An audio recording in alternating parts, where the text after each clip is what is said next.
Hello, I am Jean Harper. I'm a writer, and the Jackson County Library has asked me to do a workshop with you um, to write your own story, imagine your own story. And so what I've done is put together several writing prompts, some exercises you can do. Most of them are like 5 minutes long. There's one that has 4 parts that's about 15 minutes long. And they're all geared towards prompting you to think about things that you remember, things in your own hometown, um, things that you might overlook as ordinary, but which, because they are there and you see them, can be made extraordinary simply by being paid attention to. A little bit about me, I guess. I teach English at Indiana University East in Richmond, and I live far north of that in a little tiny town.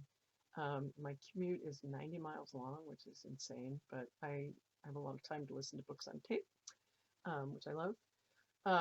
I did my undergraduate work at Earlham College in Richmond, and I did my MFA, my Master of Fine Arts in Creative Writing at Emerson College, which if you've ever watched the sitcom Cheers, which was a hit some time ago, Emerson is just right next to Cheers. So, um, for what that's worth. Anyway, I'm a writer. I've published a couple books. I love writing. I love teaching writing. And I love sharing ideas about writing. And I hope the little videos that I put together help you to write some things and tap into your memories and your imagination in new ways.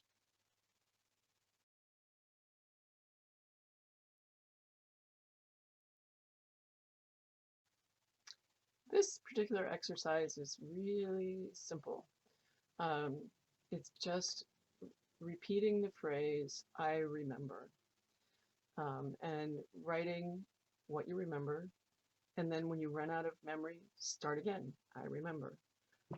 You can do this in your journal. You can do this as part of your daily writing exercises, or you can just do it once in a while to kind of collect things that you remember. I like to do it often in my journal, especially when we're going through odd, interesting, uh, probably very historical times as we are right now. And so I'll sit in my journal, sit down with my journal, um, and get the dogs occupied so they don't pester me. And I'll just start writing. I remember. I remember going to Walmart and how only half the people were wearing masks in April. I remember going to Walmart yesterday and how everyone was wearing a mask. I remember going up to the pharmacy counter and noticing that the pharmacist was wearing his mask so that his nose poked out, which struck me as odd. I remember being in line at the grocery store and noticing that even little children were wearing masks, and I wonder how they felt. I remember looking at a baby in a carriage and wondering what that baby would remember. I remember picking up a bunch of bananas and thinking, I'm not sure I want bananas, but now that I've touched them, am I supposed to get them? And putting the bananas in my cart. I remember driving away from the grocery store and how it started to rain, and the rain was those big fat drops that just hit your windshield. And I thought, oh no, the horses are still out. And I remember getting home and the horses were standing with their backs to the rain, enjoying it, looking just absolutely blissed out. I remember going to the barn and opening the gates so the horses could come in, and they didn't want to come in. The rain felt good on that hot summer day. I remember standing there watching the horses and wondering what they thought. What do horses think? What do they think about?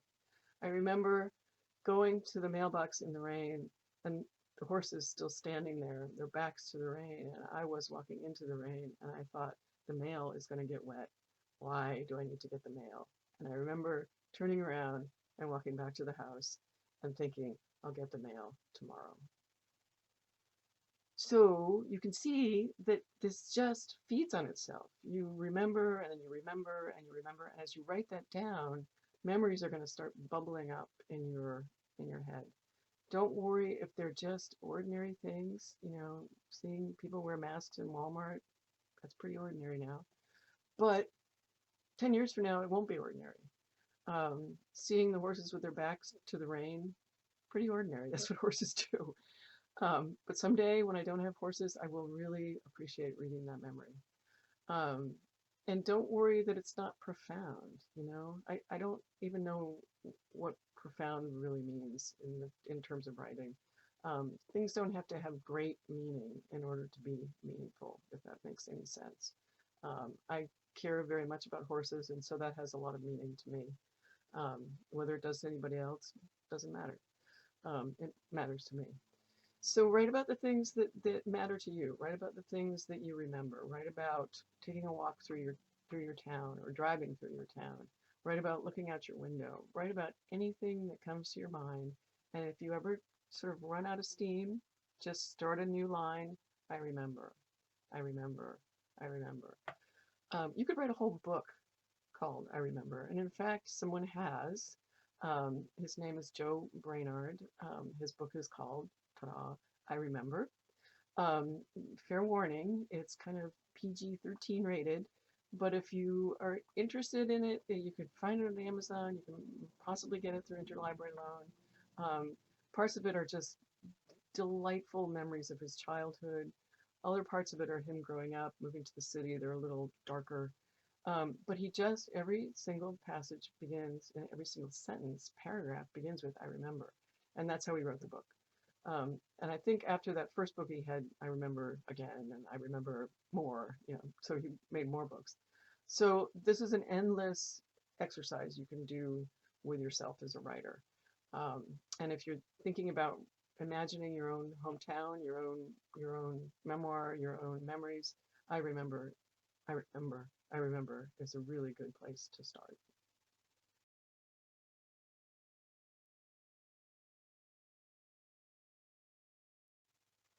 Hi, this exercise is called the 1-inch window. Um, the 1-inch window is a little thing that you make out of a index card. And you just make a little square inside the index card. I'll show you how I did it.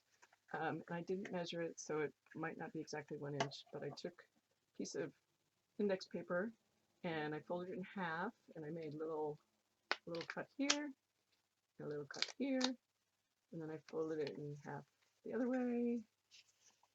I bended it, I guess I bent it. I didn't really fold it, I guess. And then I cut it again, and I got this little piece to come out of my index card. So you can see it's not totally regular, but what it is a little frame that you can put on the world.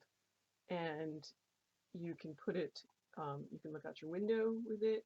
You can look at something really, really small with it, a coffee cup. You can look at your own hand. The idea is that sometimes as writers, we don't necessarily know what we want to write about. So this little guy is something that you can take with you. It's incredibly portable. And you can just hold it up to something. If I held it up to, say, my bookcase, I'm trying to do this backwards, I would just have the top of that one book to look at. And the idea is with this exercise that you take your little window, take it out into the world. Your world can be your house, your apartment, your living room, your backyard. You can take it to Walmart. It's kind of fun to look at things at Walmart, people especially, and just hold it up, and whatever you see within that little square, describe it precisely. When I do this exercise with my students, they want to make it a riddle. Like if they were holding up this thing to, say, a pair of scissors, so you can see the pair of scissors in there, they would say it's round and it's like a shape like an eye, and they would try to make you guess what it is, instead of saying there's a blue circle inside of a black circle, it's made out of plastic, etc. The very specific fundamental details of the thing. So don't make it a riddle. It doesn't have to be a metaphor either. It doesn't have to stand for anything. It doesn't have to have super great meaning.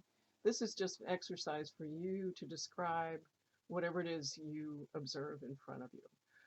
You can even try a variation on this where you don't necessarily look through it, but maybe you place it, say, on your hand and you feel what's inside the square. Feel what it feels like. What does dirt feel like? What does your garden after rain feel like? What does your cat's fur feel like? And any of these things are practice for you as a writer to really get down the details of the world around you. I think this is especially important right now during this endless pandemic, where there are so many things that we are now getting used to that we're almost taking them for granted. No matter what your politics are, certainly wearing masks is a thing now. Lots of people are wearing masks. So what does that look like?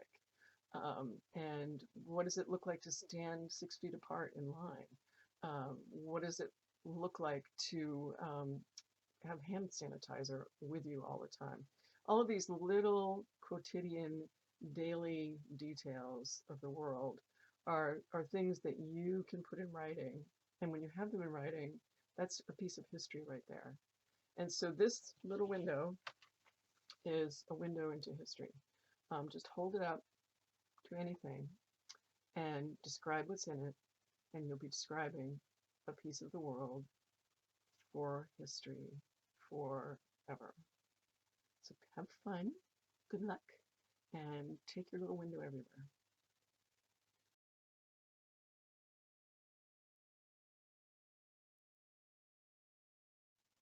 Hi, this next exercise comes from the wonderful book Writing Down the Bones by Natalie Goldberg.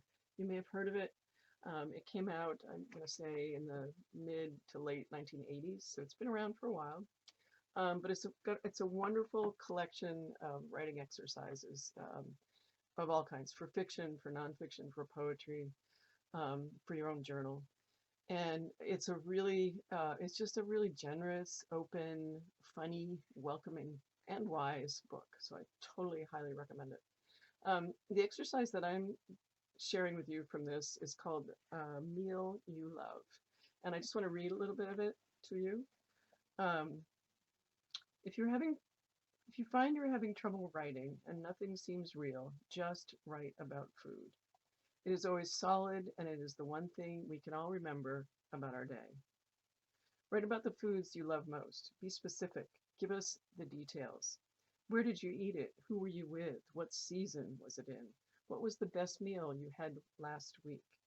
From the table, the cheese, the old blue-eyed friend across from you, from the glasses of water, the striped tablecloth, fork, knife, thick white plate, green salad, butter, and a glass of pale pink wine, you can extend yourself out in memory, time, space, thought, to Israel, Russia, to religion, the trees, and the sidewalk. And you have a place to begin from, something concrete, palatable, clear, right in front of your face. And I'm going to add a little PS to that. In this time of pandemic, maybe you're not going out to eat as much as we used to. Maybe you're stuck home alone, eating by yourself. Maybe you're cooking meals for your family and you wish you didn't have to cook meals anymore. I know that's how I feel. I think I made one too many casseroles in April. Um, but at any rate, we have to eat, right? We have to eat in order to survive, to live. And whether you share a meal with someone or you're eating by yourself, or if you're lucky and you've been able to go to a restaurant that you love, think of a meal that you've had recently that you really love and describe everything about that meal. Where you ate it, who you ate it with, if you did, and if you didn't, where you were. What did the table look like? What did the fork feel like? What kind of condiments were on the table? One of my favorite meals pre-pandemic was going to a local restaurant where my husband and my son-in-law and my daughter-in-law, actually my stepson and my daughter-in-law, sorry, uh, we would always go to have breakfast, and my husband would always order one of those giant omelets that seems to have everything except the kitchen sink in it. My daughter-in-law always liked to order waffles with strawberries and whipped cream, and my stepson and I always like to have eggs and bacon and hash browns and toast. um, and so if I were describing that meal, I would really want to describe how delicious everything was. Everything was a little bit too greasy, but it was so good and salty, and the eggs were hot and they just kind of melted in your mouth. And the little tubs of butter that you spread extra butter on your toast that already has butter on it, how delicious that is.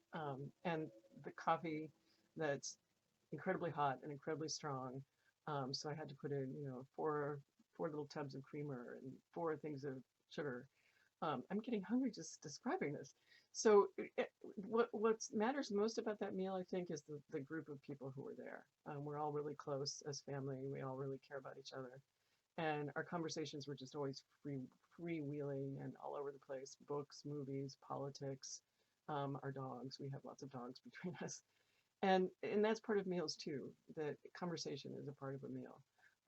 If you're eating alone, maybe you read a book and you're having a conversation with the book.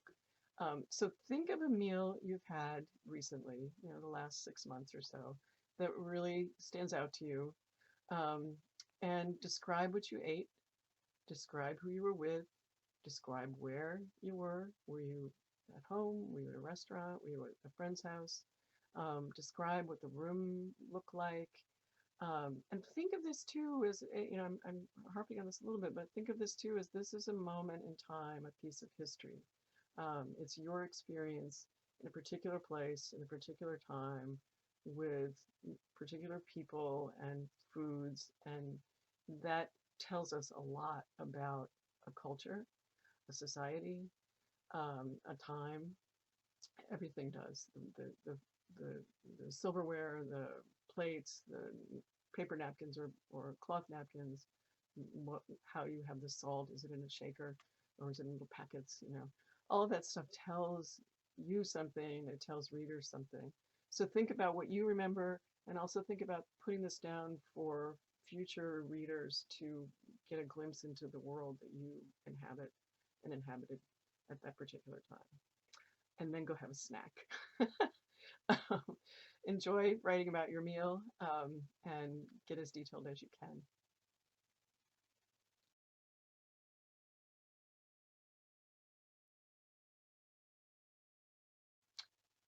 Hello. This exercise has two parts.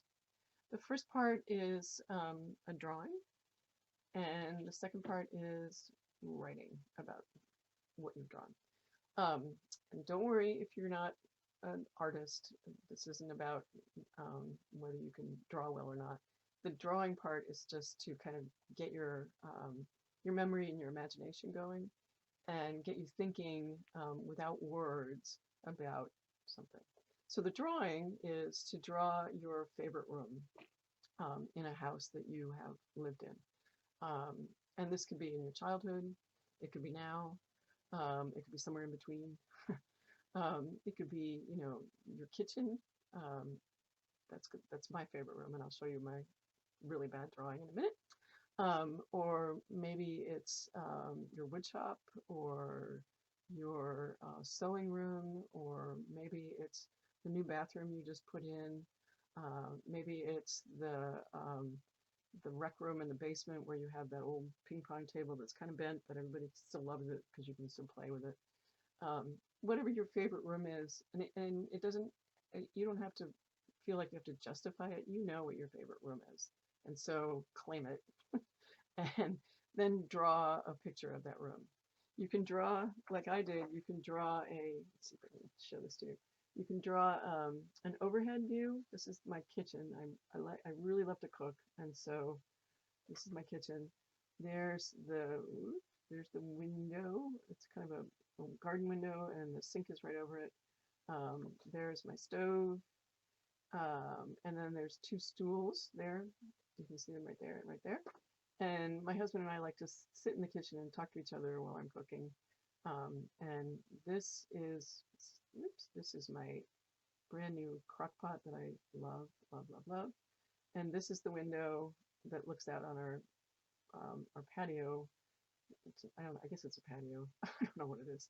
Um, we live in an old house, so it's not really a patio. It's a brick thing with weeds growing up in it. And the dogs, I didn't draw the dogs, but the dogs are always looking through the window when I'm cooking. So that's the extent of my drawing. But even as I was doing that really simple drawing, I was thinking about things that happen in the kitchen and what I feel about the kitchen.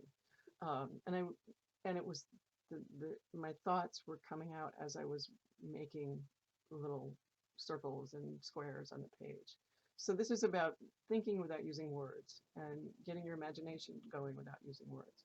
So do that part first. Do the drawing of your favorite room. And if you want to pause, now's a good time to pause. And when you come back, we'll do part two. Okay, this is part two.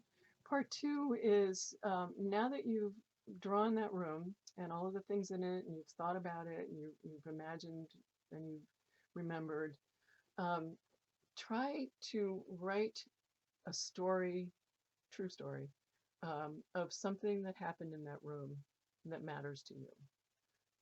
And again, like with the other exercises, this doesn't have to be tragic. It doesn't have to be over the top amazing. It could just be you making a meal that ended up being really good and everybody felt really good. If you're writing about your kitchen, for example, or something that happened in that room that matters to you. And try to keep it to 600 words. It's 600 words is about the length of an average newspaper column on the opinion page. So if you can kind of visualize that, you can see how long it is. And just write that story. See what you get out of this particular room and where it takes you. And enjoy.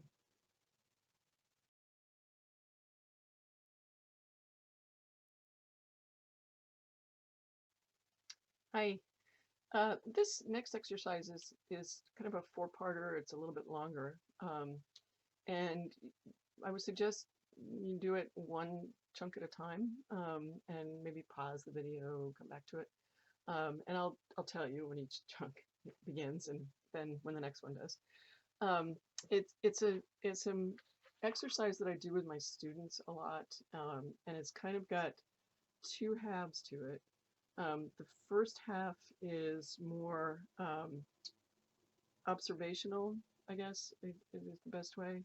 Um, and the second half is more reflection and more putting things together. So the first half, chunk number one, is find a mirror. Doesn't matter what mirror in your house, in your wherever you are, and go look at your own face, and just really take note of what you see. Um, I'm looking at my own face as I'm filming this, and what I see is kind of funky glasses. They're actually reading glasses, so they're not prescription. I see hair that's sort of dishwater blonde, maybe. I'm not sure what color it is. A kind of stubby nose that looks like silly putty. Um, eyebrows that my students would tell me I need to do something about. Little wrinkles on my forehead from concentrating on things too much. Not wearing any makeup. I don't look my age, they tell me, but I sort of feel it. I can see dangly earrings, reflections in my glasses. I can see my teeth are sort of uneven. The longer you look, the more details you'll see. And whether that's painful or not, I don't know what to say. But be nice to yourself. If you're looking at your own face, it's yours, and so own it, and describe what you see. If you were describing someone else's face, a friend, you would be kind. So be kind about your own face. And when you get back to your writing desk, you've looked at your face, you've kind of thought about what you see. in a numbered list form. So 1, 2, 3, 4, etc. Write down the details that you remember. These numbers will become important when we get to the last part of this exercise. So just write a numbered list, the details you see, funky glasses, wrinkly forehead, uneven teeth, 1, 2, 3. And then put that list aside. And now we'll go to part number 2. In part number 2, you can pause the video here if you want to finish your face list. But part number 2 is this, 20 questions. And again, make it be a numbered list because we'll come back to these numbered lists at the end. So the first question is, and I'm going to pause after each one so you have a little bit of time to answer. This is what I do with my students, and so you'd have a chance to write down your answer, think about it if you need to. So number 1, where and when were you born? Okay. Number 2, what is your earliest memory? Your memory, not something your mom or dad or sister, brother, aunt, uncle told you, but what is your earliest memory? Just write it down in a sentence or 2.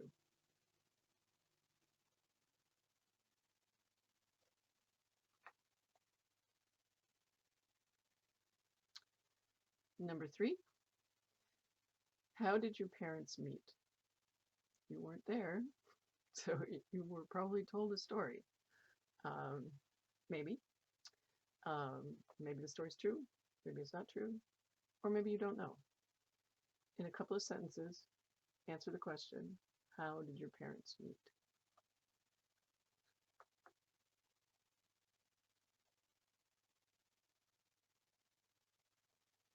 Number 4, what did you wear to school when you were 12? This would have been 7th grade, 6th grade, somewhere around there. When I was 12, it was 1970. And so I remember that mini skirts were kind of the thing, and clogs. So I remember wearing a wool plaid miniskirt with, it was green with yellow plaidi things, and these hideous orangish tights and brown clogs and some kind of turtleneck, white turtlenecks. Every girl in my middle school wore white turtlenecks. I don't know why, but we did. And then a clunky, chunky LOB cardigan. I grew up in Massachusetts, so LOB. I wouldn't wear that outfit now if you paid me, but that's what I wore when I was 12. What did you wear when you were 12? Now, I'm going to go a little faster so this video doesn't go endlessly. So if you want to pause after I ask a question, just pause and answer, write down the answer. So number 5, what one word would characterize your childhood? The first word that comes to mind. Don't censor. Number 6, where do you live now? Town, county, street, state, etc. Number 7, what do you do for a living? Number 8, who is your best friend? Number 9, who do you envy? Number 10, what is your favorite food? I'll tell you mine. It's so boring, but I love grilled cheese. My favorite. Number 11, what will you never eat? Okay, your favorite food, what's something you'll never, ever eat?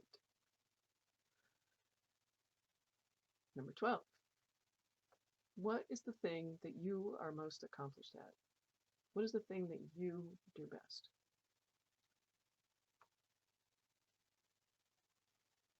Number 13, when you wake up in the middle of the night, what do you think about?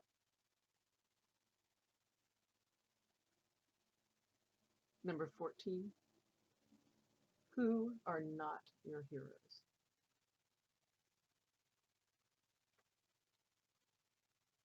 Number 15, what is your favorite sound?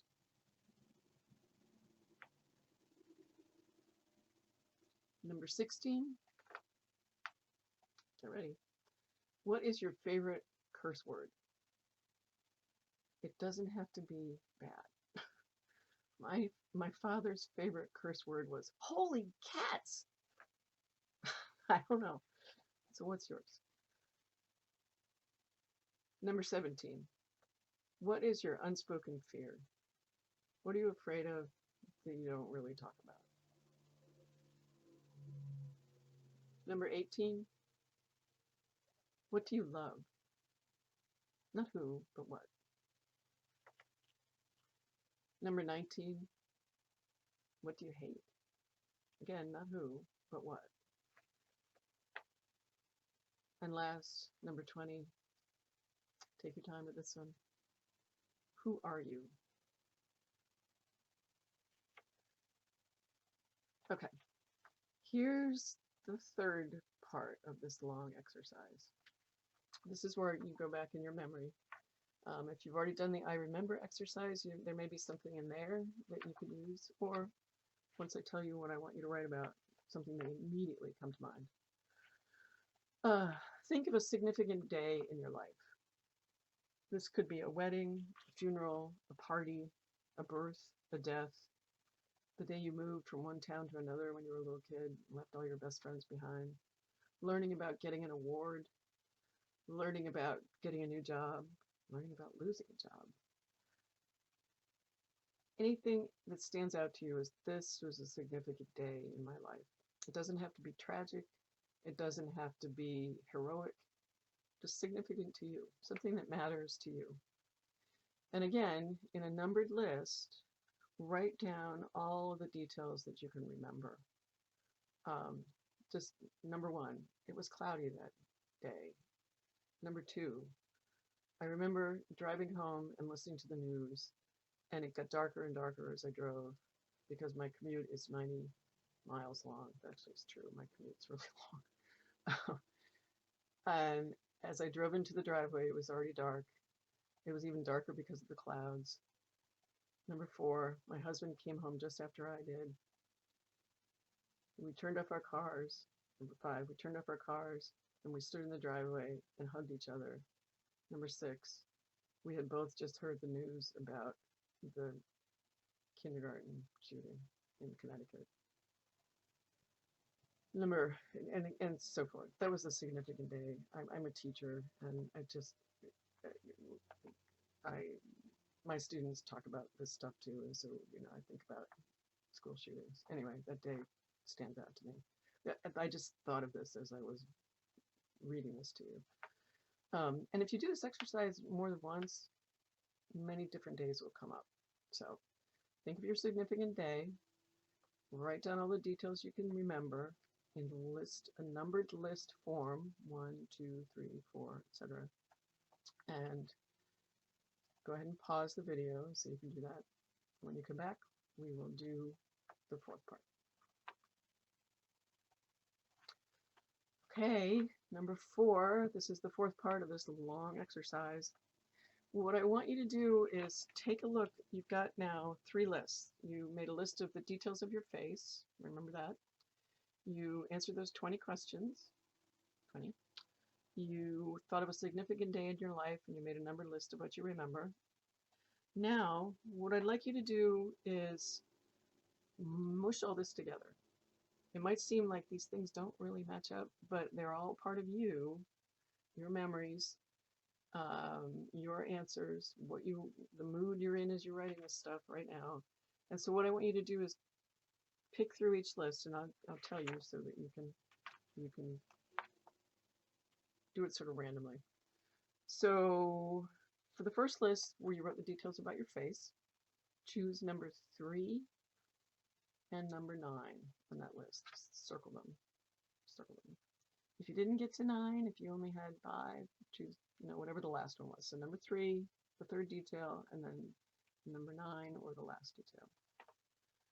On the 20 questions list, choose 5, 9, 12, and 13. Again, just circle those so you know what you're working with. And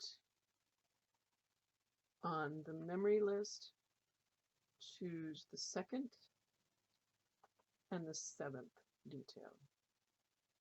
Okay. So then what I want you to do on a separate piece of paper is write all those things out. So you've collected all these memories and you put them all into one list on a separate piece of paper. And then just read through that list and start to write about it. Remember, we've done free writing. Free writing is just you write and don't let yourself stop. Just write and write and write. So you've got all these different details from these 3 different lists, and now you're making a 4th list. This is part 4. A 4th list. What do you learn about yourself from this list? What stands out to you about it? And there's no right answer at all, actually. And so just free write and see what you come up with. And if you do this exercise, it's really interesting to do it with a friend. And so that you both are writing all these lists, and then you come to that last list where you mush everything together, and then you free write about it, and then you can read aloud to each other.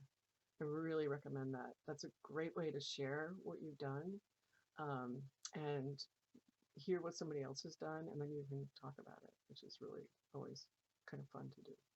So enjoy this. Go back through the video if you need to, and pause wherever you need to, and I hope you find out something interesting.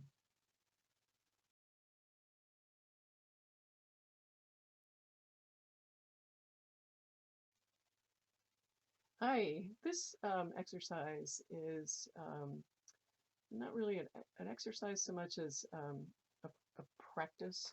And by practice, I mean something that you can do every day as a writer.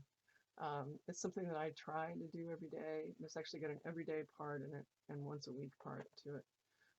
It comes from this amazing book, which you may have heard of, called The Artist's Way by Julia Cameron. And the 2 parts to it are pretty simple. The first is what she calls morning pages. And so you wake up in the morning, and if you do it her way, the first thing you do is you write 3 pages in your journal by hand.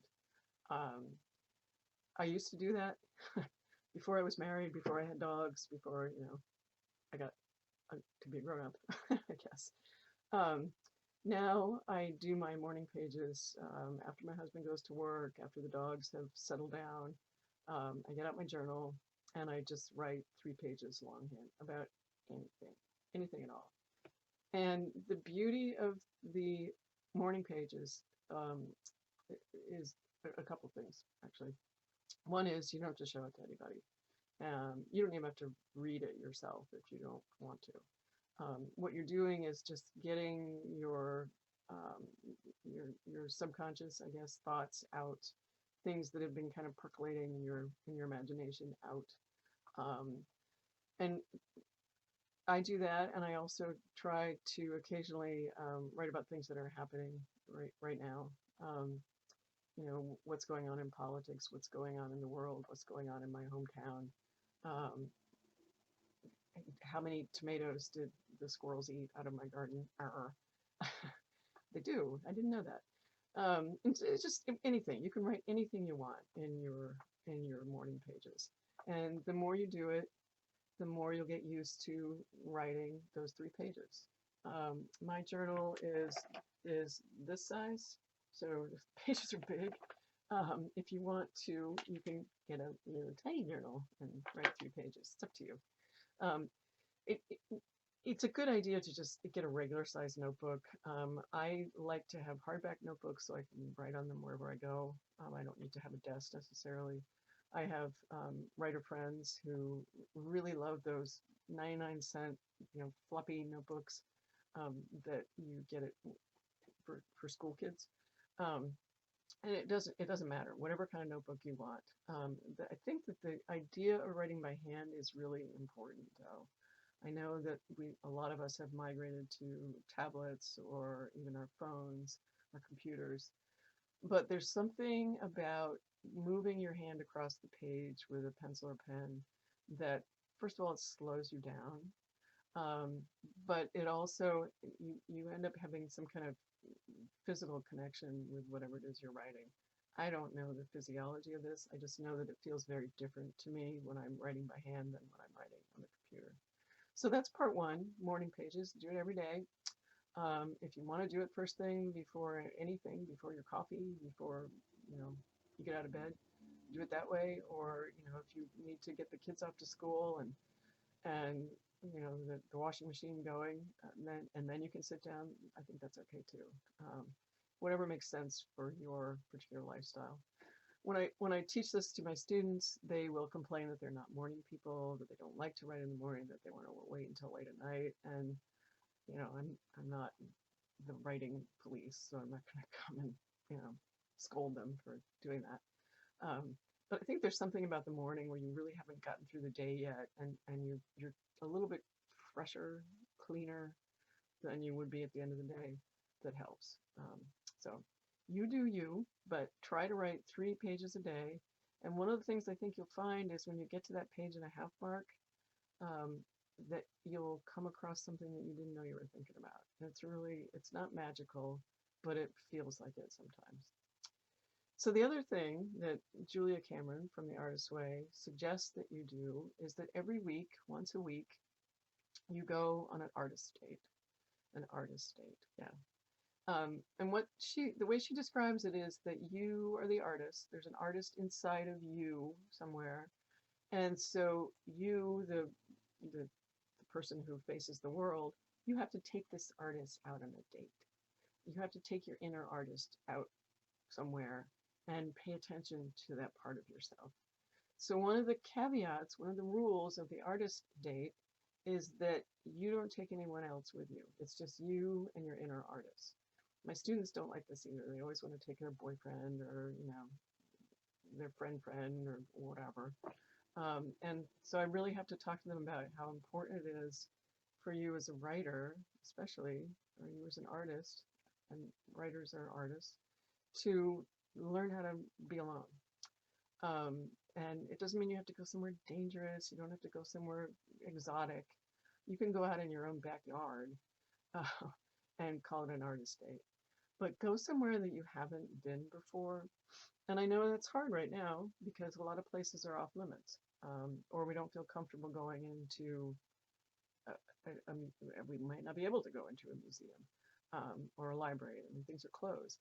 But you could go for a walk down a street in your neighborhood that you haven't been down before. You could go for a drive somewhere that you haven't been before. You could go to one of the stores that are open and you don't have to buy anything. You could just look at stuff. Near me, where I live, there's a fantastic antique mall. I just adore it. I love going there. It's like going to a museum where you can touch stuff. It's just great. And so I go and I look at stuff and I imagine who might have owned these things. And so I don't want to go there too often because then it gets stale and you see the same things over and over again. Which is the point of an artist date, that you feed your inner artist with something new every week. Once a week, that's all you have to do. And the what happens is the synergy between the artist date once a week and the morning pages every day is they start to feed each other. The morning pages, you might come up with an idea of a place that you want to go for your artist date. An artist date, you might see something that inspires you that ends up in the morning pages. It's just kind of cool the way the two things work together. So artist date, morning pages. You can do all of this in your own hometown. You can do all of this in Jackson County, where I think you all are from if you're watching this. And it's a really a way of kind of mapping the world that you live in, metaphorically mapping the world you live in. So try it. 3 pages every morning, and one artist date every week, you and your artist, all by yourselves. And I hope you enjoy it.